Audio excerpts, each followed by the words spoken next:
우리 하나님 말씀 같이 보시겠습니다. 하나님 말씀은 요한복음 1장 우리 1절부터 오늘도 10절까지만 같이 봉독합니다. 제가 한 절, 여러분 한 절 이렇게 봉독해 내려갑니다. 그런데 바리새인 중에 니고데모라 하는 사람이 있으니 유대인의 지도자라. 그가 밤에 예수께 와서 이르되 라삐여 우리가 당신은 하나님께로부터 오신 선생님인 줄 아나이다. 하나님이 함께 하시지 아니하시면 당신이 행하시는 이 표적을 아무도 할 수 없음이니이다. 예수께서 대답하여 이르시되 진실로 진실로 내게 이르노니 사람이 거듭나지 아니하면 하나님의 나라를 볼 수 없느니라. 니고데모가 이르되 사람이 늙으면 어떻게 날 수 있사옵나이까? 두 번째 우태에 들어갔다가 날 수 있사옵나이까? 예수께서 대답하시되 진실로 진실로 내게 이르노니 사람이 물과 성령으로 나지 아니하면 하나님의 나라에 들어갈 수 없느니라. 육으로 난 것은 육이요 영으로 난 것은 영이니 내가 네게 거듭나야 하겠다 하는 말을 놀랍게 여기지 말라. 바람이 의미로 불매 내가 그 소리는 들어도 어디서 와서 어디로 가는지 알지 못하나니 성령으로 난 사람도 다 그러하니라. 니고데모가 대답하여 이르되 어찌 그러한 일이 있을 수 있나이까? 예수께서 그에게 대답하여 이르시되 너는 이스라엘의 선생으로서 이러한 것들을 알지 못하느냐. 아멘. 아멘. 오늘 거기까지 봉독하겠습니다. 우리는 지난 시간에도 이 본문의 말씀을 중심으로 해서 이제 여기서 주시는 가르침들을 생각해 보고 있습니다. 계속해서 오늘도 우리가 이 땅에 하나님의 사람으로 태어난다는 것에 대한 그러한 주제를 가지고 오늘도 말씀을 나누어 보려고 합니다. 우리가 이미 여러 번 나눈 것처럼 이스라엘 사람들은 자신들이 아브라함의 후손이라고 하는 그러한 전제로 자신들을 하나님의 특별한 백성이라고 항상 생각하고 믿고 있습니다. 그 전통은 아직까지 이루어져 있고 이어져 내려와서 오늘날도 유대인들은 하나님의 아들 또는 자녀라고 하는 특권 의식을 갖고 이 세상에서 존재하고 살아가고 있습니다. 그런데 오늘 본문은 우리에게 다시 한번 하나님이 말씀하시는 하나님의 사람들이 누군가를 분명히 알려주고 있습니다.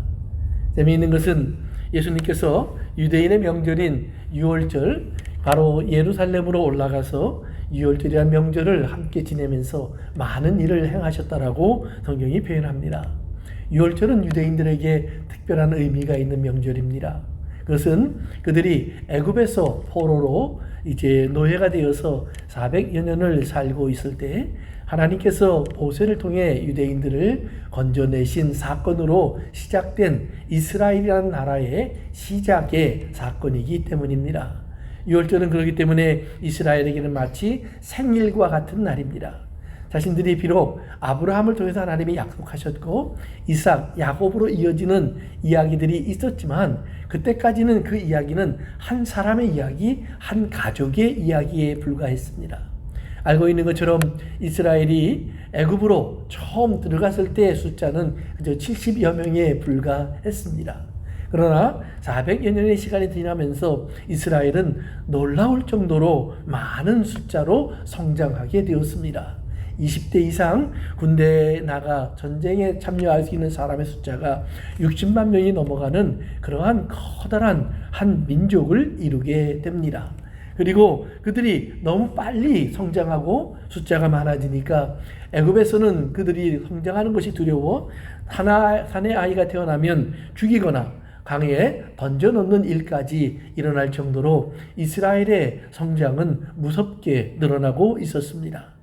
이제 이스라엘을 말살시키려고 하는 애굽 속에서 이스라엘은 비로소 저들이 자신들의 구원자가 어디에 있는가를 찾기 시작합니다. 고난 속에서 부르짖기 시작합니다. 저들은 정확히 하나님을 몰랐을 겁니다. 저들은 정확히 하나님의 이름을 알지도 못했을 겁니다. 애굽에서 오래 살면서 그들이 알고 있었던 애굽의 모든 문화와 애굽의 모든 종교 속에서 그들은 하나님을 발견할 수 없었을 것입니다. 애굽의 왕을 편들어주고 있는 애굽의 종교는 이스라엘에게 조금도 도움이 되지 않았을 것입니다. 그런 이스라엘이 자신들의 구원할 자를 찾고 있습니다. 그때 하나님이 응답하십니다. 그리고 이스라엘을 불러내십니다. 하나님의 이름을 알게 하시고 하나님이 누구인지를 알게 하십니다. 10가지 재앙을 하나님의 애굽에 보내셨을 때 사람들은 그렇게 그 재앙을 이해합니다. 그 10가지 재앙에 나타나는 여러 가지 동물이나 또는 사건들, 어두움, 나일강, 개구리 또는 파리, 메뚜기 이런 것 하나하나는 다 애굽의 신적인 존재들을 상징하는 것이다. 애굽 사람들이 가장 두려워하고 무서워하고 그리고 경외하는 것들이 바로 그러한 내용들 속에 숨어 있다라고 말을 합니다. 그런데 하나님께서 그들이 가장 중요하게 여기고 두려워하는 것 하나하나를 다 끄집어내어서 철저하게 그것을 하나님의 능력 앞에 굴복시키고 파괴시켜 나갑니다. 그리고 그 속에서 애굽이 이스라엘을 지배하고 있는 것이 아니라 하나님이 오히려 애굽을 치셨고 이스라엘은 하나님이 보호하고 계심을 구분하여서 알게 하여 주십니다. 이스라엘은 비로소 하나님에 대한 이해를 갖기 시작하는 것입니다. 그리고 이제 이 마지막 사망의 재앙이 애굽을 칠 때 하나님은 이스라엘에게 그들이 한 집에 모여서 숫자대로 그리고 양 한 마리를 잡아서 함께 먹고 마시며 밤을 새우라고 명령하십니다. 이스라엘은 그 말을 따랐고 그리고 그 밤에 이스라엘은 이제 하나님의 말씀대로 해방을 맞게 되었습니다. 그날을 성경은 유월절이라고 합니다. 이스라엘이 광야에 나와 하나님의 말씀을 받게 되었을 때 하나님은 이스라엘에게 바로 그날이 이스라엘의 첫째 달이 되게 하라. 즉 유월절이 이스라엘의 시작의 달이 되었다는 말입니다. 그러니까 예수님께서 유월절에 예루살렘에 올라가셨다는 말은 이스라엘이 자신들이 우리는 이런 하나님의 백성입니다라고 분명히 아이덴티티를 이제 자랑하고 다시 한번 되새기는 바로 그 시간 하나님은 예수님을 통해서 이제 그들에게 참된 이스라엘이 누군가를 다시 한번 보여주고 계십니다. 1장, 2장으로 넘어가면서 예수님의 그 이야기가 2장 마지막에 이렇게 정리되어 있습니다. 예수님이 유월절에 예루살렘에 머무르시면서 많은 표적을 행하셨다. 즉 일주일이 넘는 시간 예수님은 예루살렘에서 여러 가지 일을 하셨다라는 말입니다. 그리고 성경에 보니까 많은 사람들이 믿었다. 많은 사람들이 믿었다. 그런데 예수님이 그 다음에 말씀을 이어가시기를 그러나 예수님은 그들 아무에게도 자신을 의탁하지 않았다. 즉 예수님은 그들을 믿지 않았다는 말입니다. 저들은 믿는다고 하는데 예수님은 난 너희들 안 믿어 그랬다는 말입니다. 어떠십니까? 오늘 여러분이 나는 하나님을 믿습니다 그랬을 때 하나님은 여러분들에게 뭐라고 대답할까요? 이 말씀을 읽으면서 저는 저에게도 한번 물어봤습니다. 주님, 나는 주님을 믿습니다. 그럴 때 주님이 이뻐마 내가 너를 믿느니 차라리 돌덩어리를 믿겠다. 아마 그러실 것 같아요. 왜요? 겉으로는 목사요. 하나님 말씀을 가리키는 자지만 제 안에도 때로는 믿음에 많은 문제들이 있기 때문입니다. 내 안에 있는 믿음만으로 천국에 가라고 하면 저는 어느 날은 갈 것 같은데 어느 날은 못 갈지도 모릅니다. 어떤 날은 자신이 있고 어떤 날은 자신이 없습니다. 내 믿음은 나를 하나님의 나라에 데려다 놓지 못할 때가 많이 있다는 말입니다. 그런데 그런 연약하고 부족한 나를 하나님께서 항상 붙잡고 계시다고 성경은 말합니다. 놓지 않는다고 주님이 말씀하십니다. 그렇기 때문에 나는 내가 절망의 나락에 떨어지는 것 같은데 알고 보면 주님의 손에 여전히 붙잡혀 있고 주님은 나를 다시 들어 올려주시는 줄로 믿습니다. 즉 내 믿음이 나를 구원하는 것이 아니라 나를 구원하시는 주님의 신실하심이 성실하심이 실수하지 않으심이 나를 구원하는 줄로 믿습니다.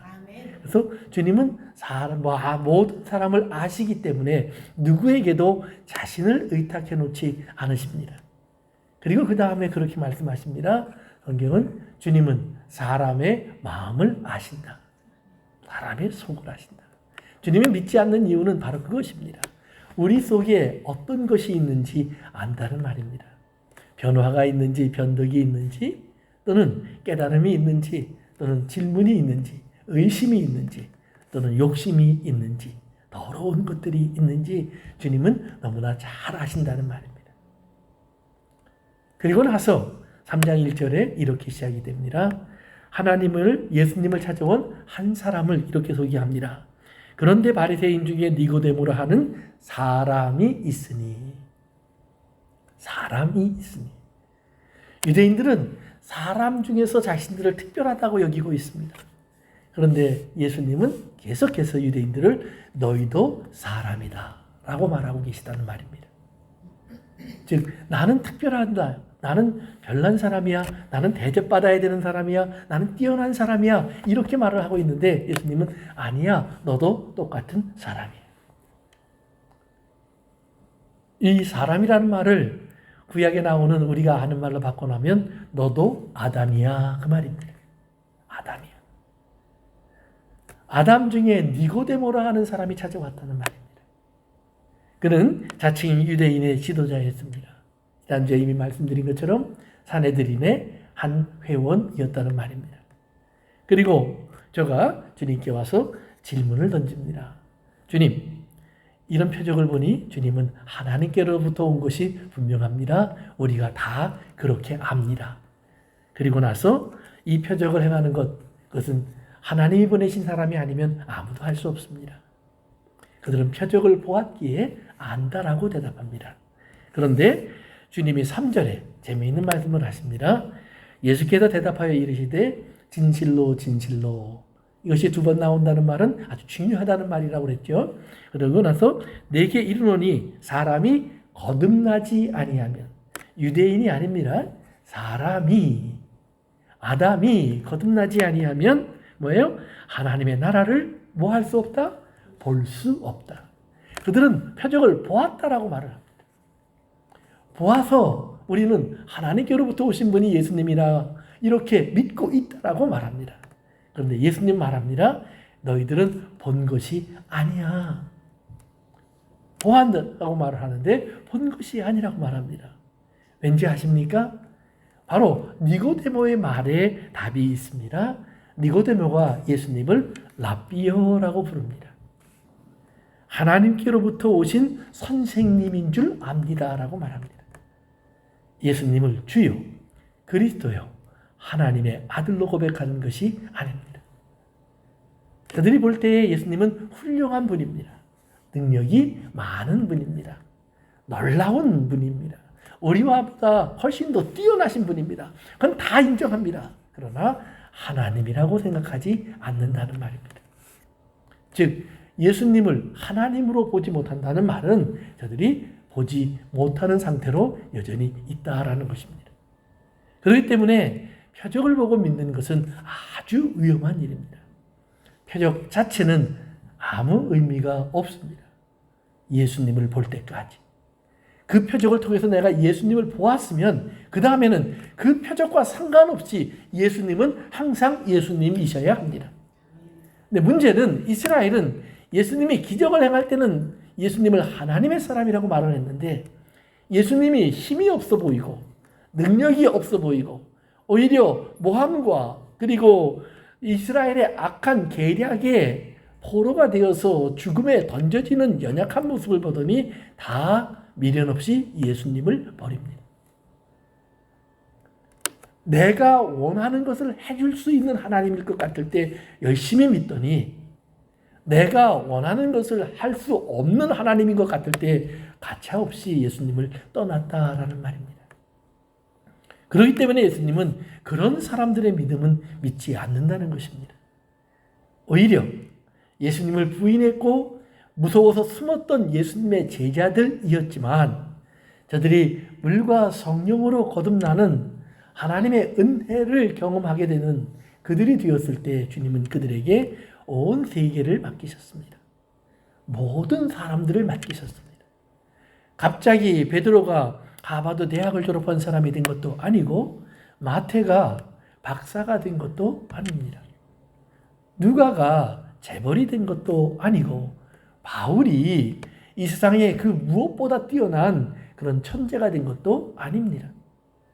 그들은 여전히 실수와 잘못과 허물 투성이의 사람이었지만 예수님은 그들이 성령의 사람이 된 순간 그 모든 실수에도 불구하고 연약함에도 불구하고 하나님의 사람들로 그들을 인정하고 그들에게 맡기십니다.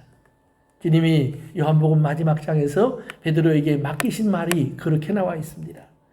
베드로에게 예수님이 질문한 것은 너는 나를 사랑하느냐라는 질문입니다. 어떻게 보면 사랑은 참 어려운 것이지만 또 반대로 사랑처럼 쉬운 것도 없습니다. 사랑하는데 돈 듭니까? 아니요. 돈이 들면 사랑할 수 없는데 돈이 안 들어 사랑할 수 있는 것도 있습니다. 사랑하면 나에게 어떤 손해볼 일들을 반드시 경험해야 됩니까? 아니요. 사랑할 때 내가 잃어버리는 것은 왠지 얻는 것 같습니다. 그것이 즐겁고 기쁨이 되기도 합니다. 예수님은 베드로에게 너 잘못한 거 없지? 라고 물어보지 않습니다. 너 완전하지? 라고도 물어보지 않습니다.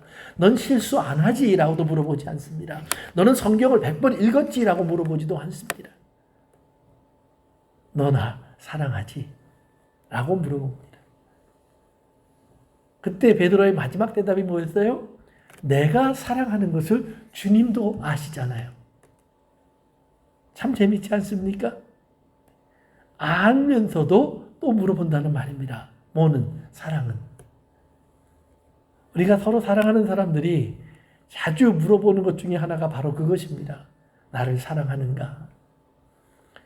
미국 사람들은 보니까 아주 I love you를 입에 달고 살아요. 전화를 할 때도 I love you고 그저 헤어질 때도 I love you고 그저 사방에 I love you예요. 근데 한국은 I love you 사랑합니다라는 말은 연인들 외에는 쓰면 안 돼요. 가족이 된다면 더 쓰면 안 돼요. 부부 사이에는 그건 절대로 해서는 안 되는 말처럼 느껴져요. 교회에서도 억지로 인사할 때 우리 사랑합니다 합시다 할 때 사랑합니다 쓰지 그 외에 잘 안 써요. 쉽지 않은 말이에요. 우리 문화권 속에서는. 그런데 주님이 그 질문을 우리에게 던지십니다. 그리고 주님이 알고 있다라고 말합니다. 내가 주님을 사랑하는 줄을 주님은 아신다는 말입니다. 그 사랑이 변덕이 있을지라도 아신다는 말입니다. 그 사랑이 무서워서 순간적으로 나 그 사람 몰라요 그랬을지라도 그 못난 사랑을 주님은 아신다라는 말입니다. 사랑하는 성도 여러분, 우리가 십자가에 못 박혀 죽을 사랑은 없을지 몰라도 내가 무서워서 주님 부인하지만 속으로는 그래서 내가 주님 사랑하는데 이 사랑은 갖고 있을 것 아니에요? 오늘 주님께서 그 사랑마저도 안다는 사실을 기억하시고 그리고 그 사람에게 주님은 모든 것을 맡기십니다. 주님의 양들을 치라. 내 양을 먹여라. 나 같으면 안 할 일을 주님은 하십니다. 그리고 나서 우리가 성경을 쭉 읽다 보면 발견하는 것이 있습니다.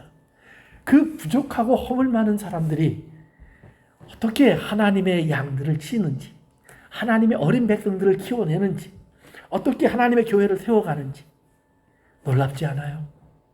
베드로를 통해서, 바울을 통해서 하나님께서 참 많은 일을 하셨습니다. 그런데 그 일 속에서 보면 베드로의 고백이 나옵니다. 내가 한 것이 아니라 하나님이 하셨다. 바울이 고백합니다. 내 안에 계신 하나님께서 이루셨다. 크고 작은 모든 것을 하나님이 하셨다는 말입니다. 그리고 심지어는 내가 아무것도 못하는 사람이 되었을 때 하나님은 더 큰 일도 하셨다. 그러니까 우리가 하나님께서 우리를 통해 일하시는 그 하나님의 원칙은 내가 사지 멀쩡하고 재능 많아서 사용하는 것이 아니라는 말입니다. 내가 부족할수록, 내가 연약할수록 더욱 귀히 여기사, 더욱 귀히 여기사. 찬송의 고백처럼 하나님께서는 우리를 통해서 더 큰 일을 할 수 있다는 말입니다. 만약에 제가 제 아내에게 내가 가장 귀한 선물을 준다고 하면서 헛떡 하나 사다 주면 그건 별것 아닐 겁니다. 그리고 내 말 자체가 믿을 수가 없을 겁니다. 그런데 제 손주가 제 아내에게 할머니 그리고 호떡 하나를 사왔다고 그러면 저 사람의 얼굴은 아마 해같이 빛날 겁니다. 왜요? 한 사람은 연약하고 한 사람은 그래도 더 좋은 걸 사줄 수 있는 능력이 있기 때문입니다. 사랑하는 성도 여러분, 주님의 일을 하다 가장 연약한 순간이 되면 하나님, 내 눈에는 저 일이 내가 할 일처럼 보이는데 내게 재능이 없습니다. 능력이 없습니다. 감당할 돈이 없습니다. 시간이 없습니다. 성도 여러분, 기도하십시오. 하나님께서 우리에게 그 일이 이루어지는 것을 보게 하실 줄로 믿습니다. 하나님께서 모세에게 홍해바다 앞에서 하라고 하신 일은 바다를 갈르라는 일이 아니라 지팡이를 내어 밀라라는 일. 지팡이를 내어. 예, 그 일은 우리가 할 수 있잖아요. 오늘 여러분에게도 하나님께서 말씀하시는 그 말씀을 꼭 기억하시길 바랍니다. 하나님을 사랑할 수 있도록 하신 그 하나님의 일, 그 일 속에서 어떤 일이 일어날 수 있는지는 오직 하나님만이 알고 계시는 비밀이라는 것입니다. 그리고 그 비밀을 하나님은 우리에게 우리의 삶 속에서 때로는 경험하고 목격하고 그러면서 하나님을 더욱더 신뢰하는 믿음을 키워주시는 하나님인 줄로 믿습니다. 하나님께서는 이제 예수님을 통해서 우리에게 하나님이 우리를 하나님의 백성으로 삼으시는 것은 다른 방법이 아닌 바로 이와 같은 사랑 속에서 만들어 가심을 보여줍니다. 이스라엘이 아브라함의 자손이기 때문에 이스라엘이 아닙니다. 오늘 예수님은 분명히 말씀하십니다. 사람이 거듭나야만 하나님의 나라를 볼 수 있는 사람이 된다. 하나님의 나라를 볼 수 있는 사람, 그것은 바로 하나님이 지금 여기 계시고 하나님이 지금 말씀하시고 하나님의 뜻이 세워져 있고 그 뜻에 우리는 순종해야 되는 사람이라는 사실을 알게 되는 것이 하나님의 나라를 보는 것입니다. 하나님의 나라를 보는 것, 뭐 꿈속에서 내가 천국을 보고 왔습니다. 그건 하나님 나라를 보는 것 아닙니다. 하나님 나라라고 하면 아무리 그렇게 화려하고 좋은 것일지라도 그 안에 들어가서 내가 그 안에서 하나님을 보고 하나님 앞에 내가 얼마나 감격하고 감동하고 있는가를 봐야 합니다. 얼마나 내 집이 크고 내가 얼마나 아름다운 옷을 입고 있고 얼마나 멋진 면류관을 쓰고 있는지 거기에 감동하는 것 아닙니다. 내 얼굴을 보았더니 세상에서는 눈도 좁고 그 다음에 코도 작고 또 몸도 별 볼 일 없는데 아주 멋진 사람으로 변해 있더라. 그건 하나님 나라 아닙니다. 자기 만족입니다. 자기 얼굴 보면서 잘생겼다고 말하는 사람과 조금도 다를 바가 없습니다. 그걸 원하는 사람은 성형외과를 찾아가시면 돼요. 하나님의 나라는 내가 그곳에 갔더니 하나님이 계시더라. 하나님이 계시면 그 다음에 모든 화려한 것이 사라져야 합니다. 하나님만이 크게 보여야 합니다. 여러분 가끔 영화나 사진을 찍는 사람들 중에 어떤 기법에 보면 아무리 아름다운 배경을 갖고 있던 장소일지라도 어느 순간인가는 한 사람만 클로즈업이 되고 다른 화면은 다 뿌옇게 되는 것이 있습니다. 왜냐하면 그 다른 화면들이 나오면 거기에 집중하지 못하고 다른 것을 보게 되기 때문이에요. 일부러 다른 것을 뿌옇게 하고 그 한 사람을 클로즈업 시킵니다. 마찬가지로 하나님의 나라는 지금 분명히 하나님이 크게 중요하게 가운데 중심에 자리 잡고 계셔야 하나님의 나라입니다. 하나님 옆에 계신데 하나님 내가 바쁘니까 조금만 기다리세요. 하나님 나라 아닙니다. 내 나라일 뿐입니다. 분명히 하나님은 멋지고 아름다우신 분입니다. 실컷 말해놓지만 그러나 하나님 내가 지금 돈도 없고 배도 고프고 이것도 해주시고 저것도 해주셔야 되는데 이 말부터 나오면 하나님 나라 아닙니다. 내가 아무리 배가 고팠었고 아무리 가난했었고 아무리 몸이 아팠다가도 하나님을 보는 순간에는 그 앞에 엎드려져야 합니다. 엎드려져야 합니다. 혹시 몸이 아파 일어나지 못하면 여러분 영화에서도 보면 왕이 오는데 나이 많은 신하가 몸이 아파서 못 움직여요. 그러면 그가 뻔뻔하게 누워있는 것이 아니라 죄송합니다. 내 몸이 이렇게 약해져 갖고 주인 임금님이 오셨는데 인사 한 번 제대로 못 드리네요. 죄송합니다. 이거 그렇게 말하는 거 아니에요? 마찬가지로 하나님을 봤으면 가장 먼저 우리의 무릎이 하나님 앞에 꿇어지고 경배하고 엎드려 감사해야 됩니다. 죄와 허물 속에 있었으면 하나님을 발견하는 순간 두렵고 떨리고 탄식하셔야 합니다. 나도 모르는 은혜 가운데 있었으면 하나님을 보는 순간 내가 무엇인데 이런 은혜를 주십니까? 감동이 좀 있어야 합니다. 그렇기 때문에 거듭남을 성경은 바람 같다라고 말을 합니다. 바람 같다. 바람은 온갖 종류의 바람이 있습니다. 아주 부드러운 봄바람도 있습니다. 그러나 생부는 한겨울에 칼바람도 있습니다. 한여름에 태풍 같은 바람도 있고, 그리고 가을에 단풍나무 잎들을 다 떨리게 하는 그런 서술바람 같은 바람들도 있습니다. 어떤 바람이 부느냐? 그것은 바람이 자기 마음대로 붑니다. 우리가 태풍 불어라 뚝딱 한다고 태풍 불고 봄바람 불라고 해서 봄바람 불지 않습니다. 바람은 자기 임의대로 붑니다. 다만 우리가 아는 것은 야, 여기 바람이 불고 있구나. 바람이 불고 있구나 합니다. 사랑하는 성도 여러분, 거듭난 사람은 여기 하나님이 계시구나를 항상 그렇게 느낍니다. 내가 무언가를 하려고 하다 문득 하나님이 생각이 납니다. 하나님이 기뻐하시는 일일까? 내가 갖고 싶다가도 문득 하나님이 생각이 납니다. 하나님, 이것을 내가 갖는 것보다는 누구에게인가 양보해야 되는 것이 옳지 않을까요? 혹은 이런 질문도 생깁니다. 여러분, 복권을 딱 사시면서 하나님, 제발 이 복권은 우리 김 집사님에게 당첨되게 해주십시오. 이런 사람이 있을까요? 아니면 하나님, 이 복권은 내가 당첨되게 해주시면 내가 김 집사님에게도 100만 불 주고 내가 이 집사님한테도 100만 불 주고 다 나눠줄 테니까 내게. 오늘 우리의 기도는 나도 모르게 그렇게 되어가고 있다는 말입니다.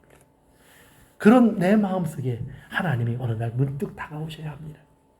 거듭난 사람이라면. 그리고 내가 보여야 합니다.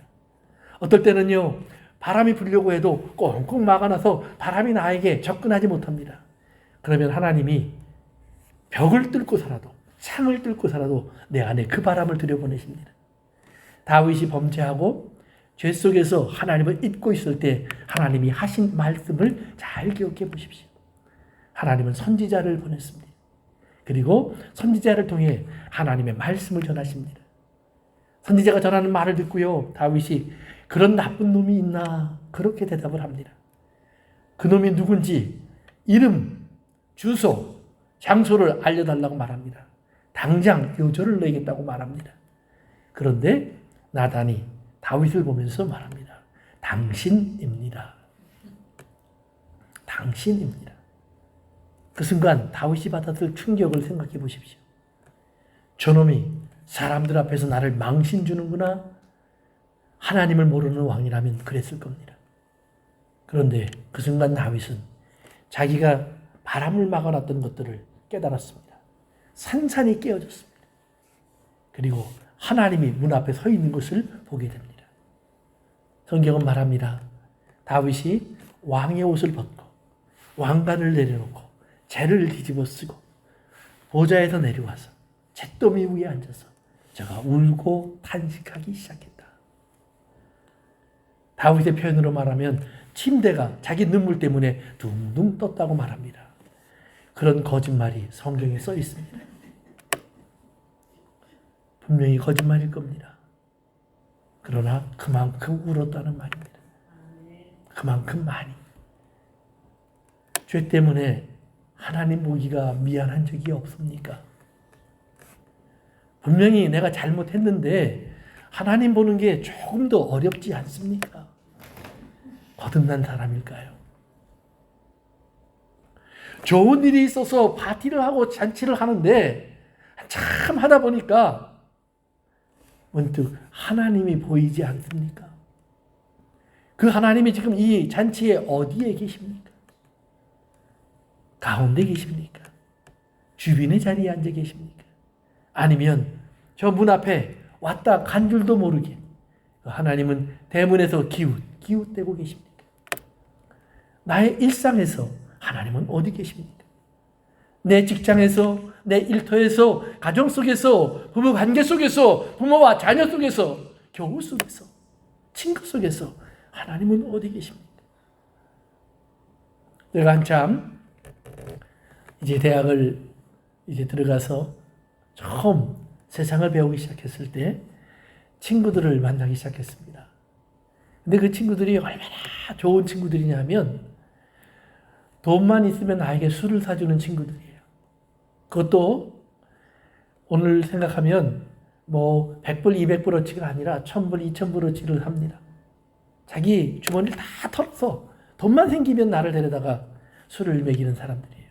참 좋은 사람들이죠. 그런데 제가 그들 속에 어울리면서 어느 날부터 나도 모르는 사이에 한 가지 이유를 만들었습니다. 나는 술이 좋은 게 아니라 친구가 좋은 거야. 친구 때문에 친구와 같이 있고 싶어서 술을 마셔야 돼. 매일같이 나가서 술을 마시고 친구와 어울립니다. 그러던 어느 날 주님이 제게 말씀하는 것을 듣기 시작합니다. 몰랐는데 주님이 많은 술벼락을 내 안에서 맡고 계셨습니다. 술에 쩔은 주님입니다. 술 냄새가 펄펄 나는 주님이 되셨습니다. 나만 보면, 나를 아는 사람들은 예수님을 술집에서 만납니다. 주님께서 오늘 나를 거기에서 건져내 주십니다. 그 술독에 빠진 나를 주님은 그 속에 같이 들어와서 나를 위로 내보내 주셨습니다. 어느 날 나는 친구를 술과 함께 버릴 수가 있었습니다. 나는 친구를 술과 함께 얻기를 원했습니다. 그러나 주님을 버렸습니다. 그러나 주님을 다시 얻는 순간 저는 술도 친구도 버릴 수가 있었습니다. 그렇다고 해서 그들을 미워하지 않습니다. 지금도 저는 그 친구들을 가끔 기억합니다. 그 중에는 목사가 된 사람도 있고 그 중에는 이미 이 땅을 떠난 친구도 있습니다. 사업을 하는 친구도 있고 그리고 이 땅에서 또 여러 가지 일로 바쁜 친구들도 있습니다. 그러나 의외로 많은 친구들이 주님 안에 들어와 있습니다. 사랑하는 성도 여러분, 오늘 여러분의 삶 속에서 주님이 어디에 계시는가를 찾아보시길 바랍니다. 만약에 바람처럼 오늘 내 인생 속에 주님이 찾아오고 계시지 않는다면, 내가 잘못하고 실수하고 있는데 회오리 바람이 불어오는 것처럼 두려움이 없다면, 그러면 주님이 과연 있는 걸까요? 내가 혼자 너무 외롭고 힘들고 있는데 따뜻한 봄바람처럼 또는 나무꾼의 땀을 식혀주는 그런 시원한 바람처럼 그런 바람이 없다면 과연 주님은 계신 걸까요? 주님이 어떤 바람으로 여러분과 함께 하는지를 잘 찾아보셔야 합니다. 때로는 물 한 잔을 들고 오시는 주님, 밥 한 그릇을 들고 오시는 주님, 때로는 전화 한 통을 해주시는 주님, 때로는 편지 한 장이 오게 하시는 주님, 때로는 우연히 잃어버렸던 옛 기억 하나를 떠오르게 하시는 주님, 이런 주님의 역사 속에서 나는 나도 모르게 내 안에 주님이 계신 것과 내 삶 속에 주님이 간섭하시는 것을 경험할 수 있게 된다라는 말입니다. 바꿔 말하면 거듭난다는 것은 사실은 내가 낳는 것이 아니기 때문에 우리는 누구도 내가 언제 거듭나는 줄을 모릅니다. 가끔 신앙생활을 이제 가리키는 사람들 중에 구원파라고 하는 사람들이 있습니다. 이들은 우리에게 와서 무슨 질문을 하냐면 구원 받으셨습니까? 라고 질문합니다. 그래서 제가 네, 나 구원 받았습니다. 라고 대답하면 그러면 언제 구원 받으셨습니까? 그러면 제가 아마 저는 물어보면 아마 고등학생 때쯤 같습니다. 라고 말할 거예요. 그런데 그러면 몇 월 며칠입니까? 그럼 제가 몰라요. 정확히 기억이 안 나요. 그러면 그들이 말합니다. 자기 생일도 모르는 사람이 있습니까? 듣다 보면 맞는 것 같아요. 그리고 그들이 말합니다. 당신은 거듭난 것이 아닙니다. 다시 거듭나셔야 합니다. 아니요. 우리는 거듭난 것이 맞습니다. 내가 기억을 못할 뿐이요. 주님이 나에게 거듭나게 해주신 것은 맞습니다. 갓난아이가 자기 생일을 합니까? 아니면 누가 얘기해줘서 합니까? 얘기해줘서 하는 겁니다. 얘기해줘서 하는 겁니다. 제 생일이 기록되어 있는 생일과 제가 기억하고 있는 생일이 다릅니다. 음력과 양력 때문이라고 얘기해요. 나 같은 사람은 그나마 다행입니다. 제 또래 되는 사람들 가운데 많은 사람은 생일이 태어난 다음에 한 달 있다, 두 달 있다, 심지어는 몇 달 있다 등록된 사람도 있습니다. 어떤 사람은 해가 바뀐 다음에 등록된 사람도 있습니다. 왜냐하면 옛 어른들이 거기에 신경 쓰지 않았던 분들도 있고, 또 서류가 전쟁이나 이런 것으로 없어진 사람들도 있고, 또 태어난 다음에 얘가 살지 죽을지 모르니까 지켜보다가 등록한 사람도 있습니다. 그래서 생일이 맞지 않는 사람들이 많이 있어요. 그러니까 잘못된 생일을 갖고 있지만 그렇다고 해서 생일을 안 지키는 것이 아닙니다. 왜 지켜요? 생일은 탄생을 기뻐하는 것이지 그 날을 기뻐하는 것이 아닙니다. 오늘 주님도 여러분에게 생명이 탄생한 것을 기뻐하시지 몇 월 며칠을 기뻐하는 것이 아니라는 말입니다. 이스라엘이 잃어버린 것이 그것입니다. 저들은 유월절을 지키는 그 행사 속에서 자신들이 어떻게 태어났는 줄을 잃어버립니다. 아브라함이 자기의 혈과 육, 즉 자기의 남성과 아내 여성을 가지고 태어난 아이가 이스라엘이 아니라는 말입니다. 남성으로도 여성으로도 성경에 보니 아브라함은 죽은 것 같았고, 그래서 사라는 다 마른 장작같이 되었다라고 말을 합니다. 그런데 하나님의 말씀이 그들에게 임해서 하나님의 말씀과 능력으로 한 생명이 태어납니다. 어떨 때에는 똑같은 10달의 과정을 거쳤고 산고의 고통을 겪었기 때문에 그것이 마치 내가 난 사람처럼 보이지만 사라도 알고 아브라함이 안다는 말입니다. 이삭은 자기의 육체의 자식이 아니라 하나님의 언약의 자녀입니다. 마찬가지로 주님이 우리에게 말씀하시는 것은 육으로 난 것은 육이요 영으로 난 것은 영이라라는 말입니다. 지금 니고데모가 생각하는 것처럼 다시 엄마 뱃속에 들어갔다 나오는 것이 아니라 우리가 거듭나는 것은 하나님께서 우리를 무에서 유로 만들어내는 것입니다. 없음에서 유가 되는 거예요. 내가 나를 조금 바꾸어서 내 생각을 좀 고쳐서 내 습관을 좀 바꿔서 하나님의 사람이 되는 것 아니에요. 교회를 안 나오다 교회를 나오고 성경을 모르다 성경을 공부하고 이것이 하나님의 사람임을 증거하는 것이 아니라는 말입니다. 내가 하나님의 사람이 된 것을 증거하는 것은 나는 모르지만 아까 말씀드렸던 그 바람처럼 하나님이 나에게 찾아오시곤 한다는 말입니다. 하나님이 내 곁에 계시는 것을 내가 알기 시작한다는 말입니다. 그리고 내가 그분을 나도 모르게 아버지라 부르기 시작한다는 말입니다. 어떻게 해요? 그분이 나를 아버지라고 부르라고 자꾸 가르칩니다. 말씀드렸죠? 아이가 태어나서 가장 처음 하는 말이 뭐예요? 엄마예요, 아빠예요, 맘마예요. 예,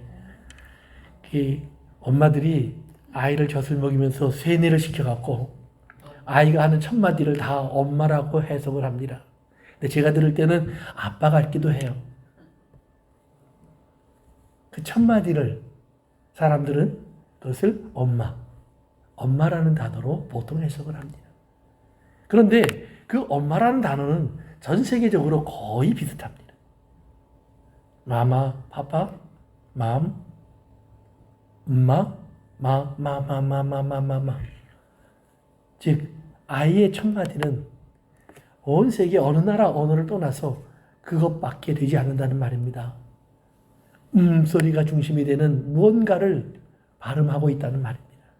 그러면 그것을 우리는 엄마라고 해석을 합니다. 그 말은 평생 그 아이에게서 자기에게 젖을 먹이고 품에 안아주고 잠을 지어주고 가장 따스함을 주었던 엄마의 기억으로 그 단어가 각인이 된다는 말입니다. 오늘 여러분 속에 하나님이 그렇게 각인되시길 바랍니다.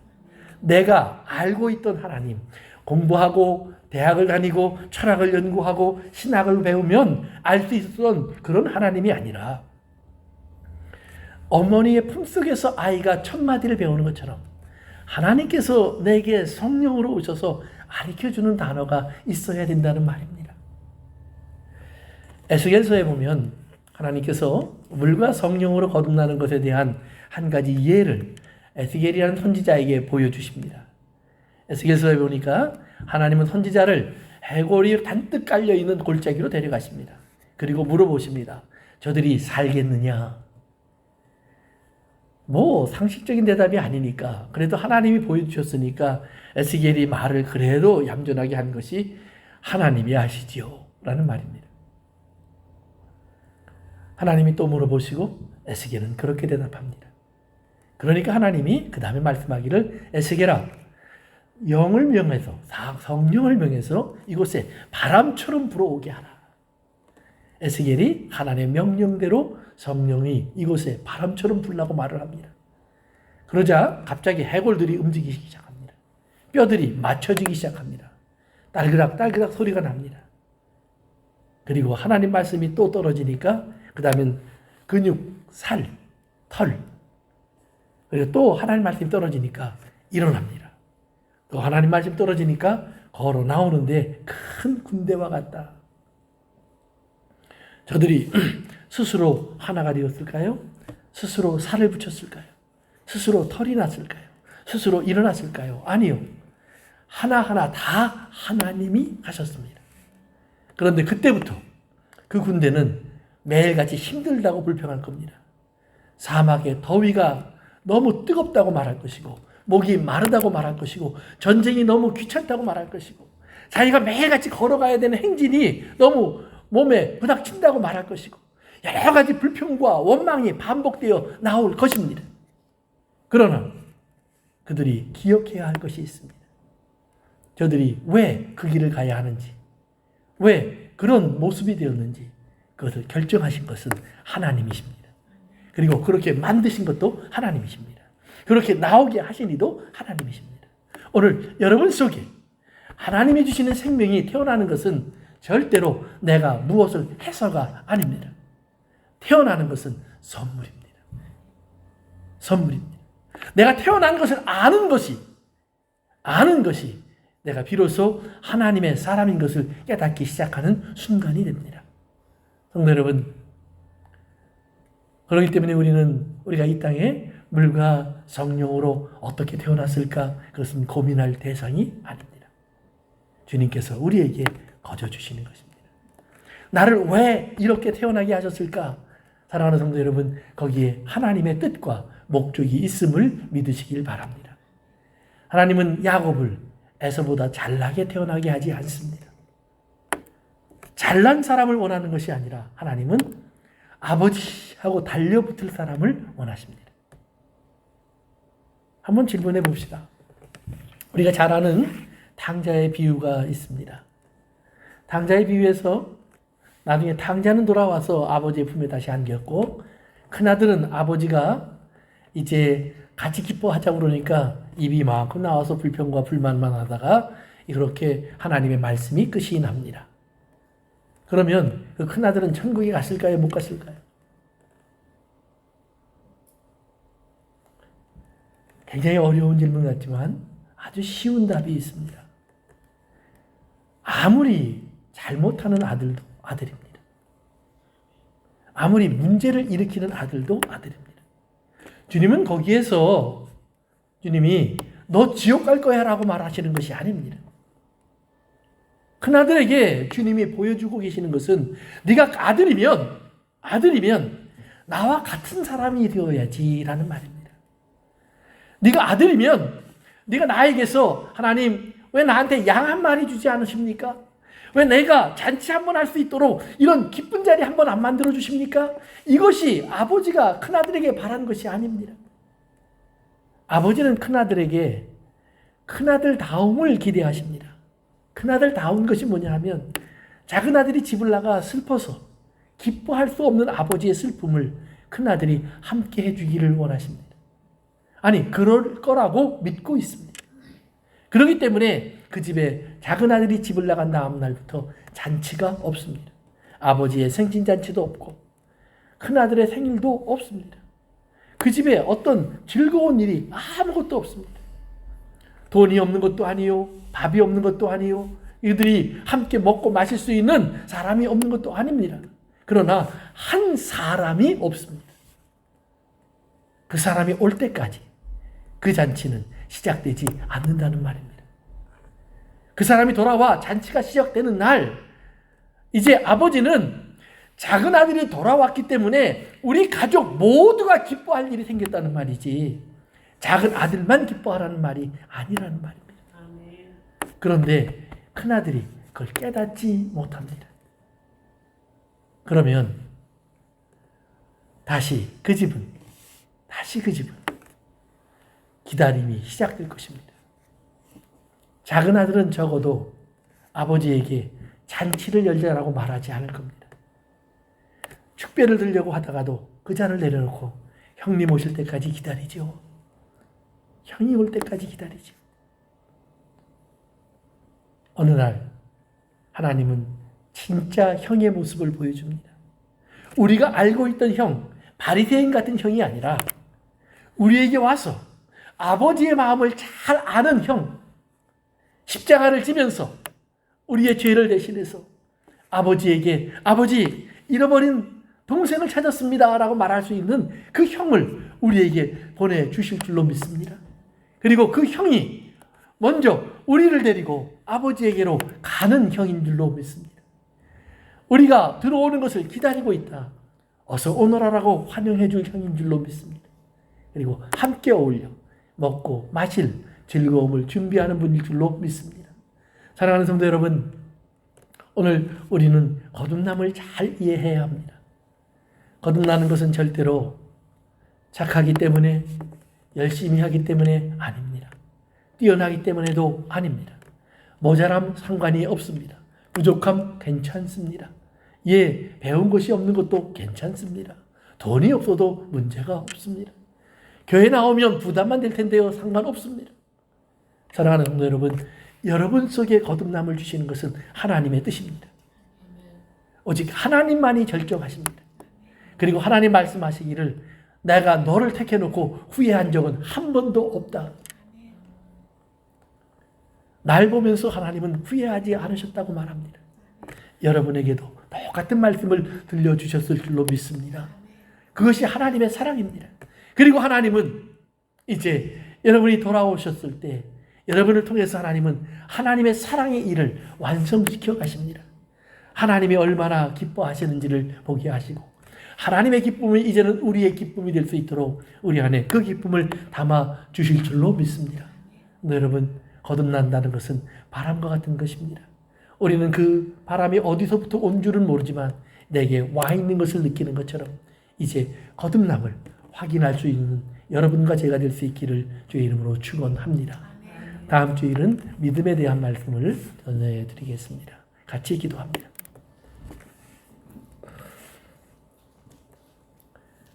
거듭남을 여러분들에게 2주간 계속 말씀드리고 있습니다. 거듭남을 이해하지 못하면 우리는 내가 왜 하나님의 사람이 되었는지를 이해하지 못합니다.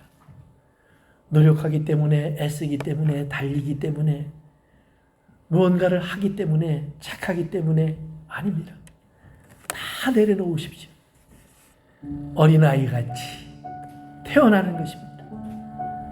내가 오늘 너를 낳았다.